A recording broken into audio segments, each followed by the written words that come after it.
These 8 time management tips that I use on a daily basis have helped me get to over $20 million in sales in my business at the age of 25. And regardless of whether you're a student, you want to be more productive, you want to get better grades, you're working a 9-to-5 job, you want to have more free time or get your job done earlier, out of the hundreds of productivity books and courses that I've taken, I just wanted to distill down them into the best 8 most useful things that you can apply right now. Tip number 1 is what I call first things first. Now, basic as it sounds, every single day we all start our day with habitual activities. Now, for most people, and one mistake that I used to make when I was in university, as soon as the alarm would go off, I would pull out my phone and start checking social media. And then I would go from Instagram to my text messages, and then from text messages to my emails. And I would spend the first 30 minutes of my day literally just wasting time on devices handling other people's agenda, not mine. What did I want as a university student? I wanted good grades. As an entrepreneur, what did I want? I wanted my business to grow. Yet my priorities of first things first indicated that checking messages and responding to other people, figuring out and trying to keep up with the Jonases of what's happening in other people's lifetime, that was so much more important. So I want you to actually just think about, I'm not talking about your work, I'm not talking about your school. I want you to write down literally from the moment the alarm goes off, what are the first things you do in the first 5 to 10 minutes of your day? That has a massive indication of how your day goes. So if you don't like your current routine, make changes and start working on the most important thing in your life first thing first. The second tip is called calendar scripting. Now, a lot of people will wake up and after they do the social media, they check their emails and they sit down at their desk. What's the next thing we do? We sit down, we pull out a calendar and we go, all right, what am I going to do today?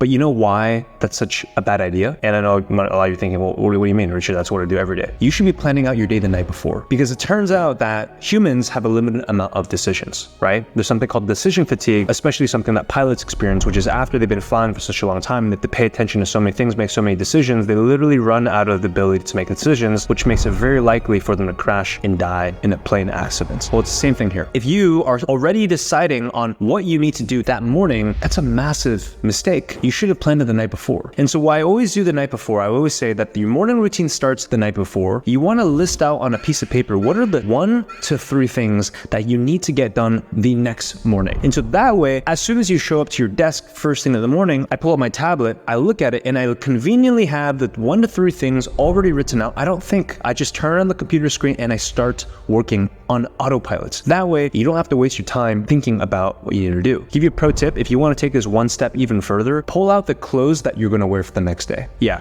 the color of the socks, your shorts, your pants, your shirts, your hat, your sweater, whatever you need, depending on where you live in the world, and put that aside next to your bed. So as soon as you wake up, you go through your morning routine, you don't have to think about what kind of clothes you need to wear. That is another game changer. Let's move into tip number 3, which is called task batching. Now, there's countless research studies that show that switching from task to task, otherwise known as multitasking, it just doesn't work. In fact, I'm sure you've ever been in a situation where you're really focused on a project. Maybe you're writing an essay, you're reading something, and then let's say someone knocks on your door and you turn around and you're like, what? And then, you know, it's your mom or your significant other, someone asking you to do something. Or same thing, maybe you get a phone call, you get interrupted. And then as soon as you get back to work, what happens? You're like, wait, where was I? And then you're kind of disordered and you have to find yourself, and it takes another 5 to 10 minutes for you to get back into focus mode. Well, research has shown that on average, when you're in flow states, which is the peak performance of focus that you're in, if you get distracted by as little as a door knocking sound, they say it takes up to 17 minutes for you to get into the same level of productivity that you're initially at. You see how dangerous that is? So rather than just constantly switching from working on one task and then stopping that and then checking a couple emails and then stopping that and then jumping on a meeting and then after the 30-minute call ends and jumping to another task, why not just do them all in once? I'll give you an idea. Whenever I record my stories, record YouTube videos, I'm not recording a YouTube video for you once every single week. No, today I'm going to sit down, I'll record like 4 or 5 YouTube videos because I'm already in a creative state and those videos are going to last moving on forward. It's the same thing with you. You don't need to think, oh, every single day I got to do this thing. So you just do it every single day. Find ways to batch and compress tasks so that daily tasks turn into weekly tasks. Weekly tasks turn into monthly tasks because if you can batch them together, you get them done more efficiently. Now, habit number 4, it's got a funny name, eat the frog, but it really is just that. Now, I learned this first from Mark Twain, famous American writer, and he would say a frog is ugly and no one wants to just eat a frog. But the concept of eating a frog means that you have to do something really uncomfortable and you need to do it early in the day. It's actually why I've been taking cold showers for now over 8 years. years. Because if you wake up, you're tired, you're really vulnerable, you're still a little groggy, the last thing you want to do is dump your body into cold water. But I do that because I'm trying to reinforce my identity that I'm a high performer that does hard things first. So if there's something that you know you have to get done the next morning and it's the worst part of the day, you don't like doing it. Personally, for me, I'm a massive introvert. Whenever I record content, I really get tired afterwards. And then if I do it at the end of the day, I kind of procrastinate and I push it off. I know that about me. So at the first thing in the morning, as soon as I finish my deep work, I record content just like I'm doing early in the morning right now. Same concept. Whatever is the task that you know you have to do, maybe it's the essay that you've been delaying on, maybe if you're a business owner, that's the standard operating procedure that you've been needing to build out. Whatever is the thing that you've been pushing back, have that literally be the first thing you do as soon as you get to your computer, because you have the highest willpower first thing in the morning. The fifth tip I want to pass on to you is what I call setting artificial deadlines. Now, this one's a pretty cool one because if you practice this, you will never miss a single deadline within your life as it relates to your work or your school. Now, I'm sure you remember if you were ever given a big project in school, back in high school and university, like writing a paper. And that paper, let's say the professor gave you 2 weeks to do it. Now, it's a long project and it took hours and hours, but what did you do as soon as the professor gave it to you? You said for the first week, don't worry about it. I'm gonna spend time with my friends. I'm gonna go out. I'm not gonna think about the paper. And then during the latter half of the week, what did you do? Oh crap, I got this paper. But you're like, I still got time, so you didn't do it. 3 days away, you didn't do it. 2 nights away, you're like, 40 hours, but you know, I'll get it done tomorrow. And literally the last day, what did you do? You realize, oh my gosh, I had this paper due literally tomorrow, and you probably went to the library, locked yourself in your room, and you worked all night having cups of coffee, energy drinks, and you got it done. Now, did it actually take you 2 weeks to do that? Or did you get that done in less than 1 day?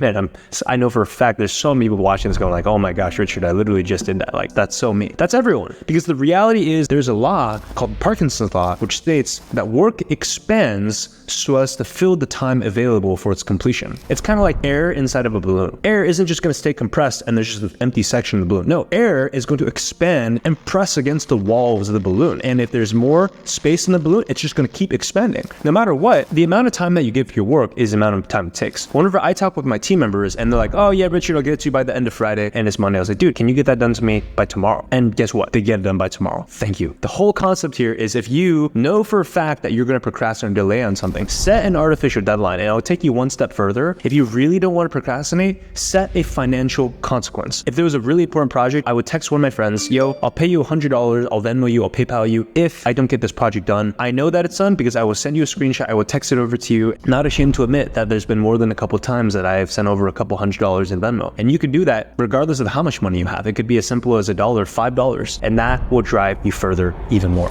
Now, point number 6, I take a lot from Eisenhower, which, if you might know, is the famous World War general. And he came up with this thing called the Eisenhower box. I don't want to get too deep into the Eisenhower box. I will tell you one major concept that he taught, which is the difference between urgency versus importance. Now, these are two different things. Urgency means it's something that is due very soon. Importance is it might not be due very soon, but it is very crucial within your career. For example, I'm running a business right now and I have a deadline for taxes coming up. Obviously, that's urgent. Let's say I have to pay my taxes. I have to file them with my accountant in 2 weeks. That's got to get done. Now, is that activity of filing my taxes, is that going to make my company more money? No, absolutely not. That doesn't grow my company. Filing taxes takes away my time from actually focusing on my business, which is how the business actually makes more money and how I make more money. But it is urgent. Versus importance could be, I'm currently building out a new product. I'm currently building out a new sales system. I'm currently filming new ads, filming more YouTube videos. And these are things that continue to grow the brand. And that is actually what drives the company forward. But here's the thing, urgency versus importance. How do I know how to separate between these two? The thing is, the way you structure your day should be important things first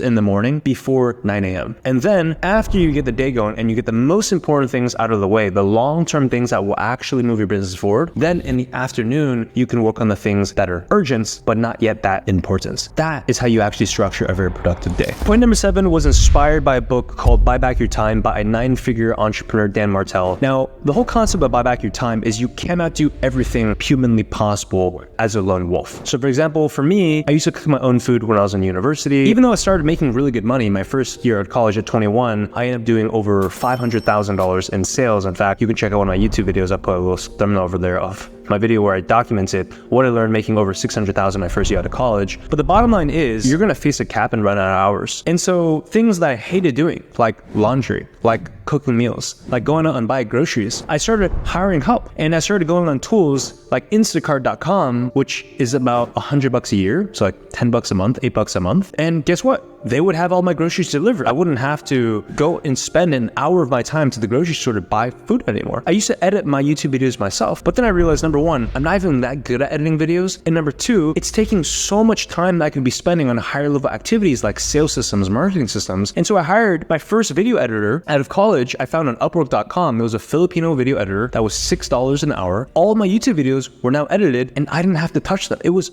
mind blowing for me, this concept of hiring other individuals to buy back your time. Now look, it doesn't matter if you're a beginner and you're just getting started and you're like, well, Richard, I don't really have any employees. I don't need any employees. Get into the rhythm of hiring people to do activities that you don't want to do, even if it's simple as doing groceries or doing laundry, because I just want you to get into the habit of building this. Even though I just got started my business career when I was 20 years old, my last year in university, I still knew, okay, let me just go and get a little bit of experience, get the feeling of delegating activities to other people and paying them to get me back time, because I knew that that habit would eventually form and get me back my time freedom. So it doesn't matter how beginner you are, hire someone to do something basic for you, because that will teach you the habit of how to get back your time. Now, so far I've given you really tactical things. And point number 8 really is going to encapsulate all of the most valuable lessons from this, which is that you need to know your why. Regardless of how many tactics I tell you of, oh, wake up at 5 a.m., don't hit snooze, make sure that you plan out your day the night before, all the stuff we talked about, if you don't have a North Star shining and pointing at why it is that you do what you do, you're not going to have the motivation or the drive to do so. I've shared this a couple times on my channel, but you know why I push so hard? Because when I was a kid, my parents were just broke immigrants that moved from China. We had nothing. Going to restaurants was uncomfortable because it was so expensive. I would get bullied at elementary school because my dad would drive and show up in a 1997 Toyota Camry. And when my dad finally bought a 2010 Honda, a super normal middle-class car, my family and I literally felt like we were driving Lamborghini. Fun fact, when I was 23, I bought that Lamborghini that I used to dream about when I was a kid. I just knew deep down, ever since about middle school, high school, when I was 10, 12 years old, and I realized I cannot allow my family to be broke like this anymore. I refuse to live a broke lifestyle. I refuse to allow my family to continue to live in just a frugal way where we go to a restaurant and we can't even pick what we want to eat. We have to pick what's the most affordable thing because that's all our family could afford. And so my why was making sure that my family and myself never had to think about money, worry about money, be stressed about money ever again. And so my question for you, my friend, is what's your why? Because that why is what's going to drive you to wake up at 5 a.m. That why is when you're tired and it's 2 p.m. in the afternoon and you're looking at your peers and they're all taking naps or they're scrolling on social media in the classroom, they're not working out, they're skipping the gym. You go, screw that. I'm going to put in the work and I'm actually going to execute because my why is so much bigger than whatever the BS excuse it is that the devil is trying to throw at me right now. I want you to comment down below and let me know what exactly your why is. And my friend, I want you to remember that information without implementation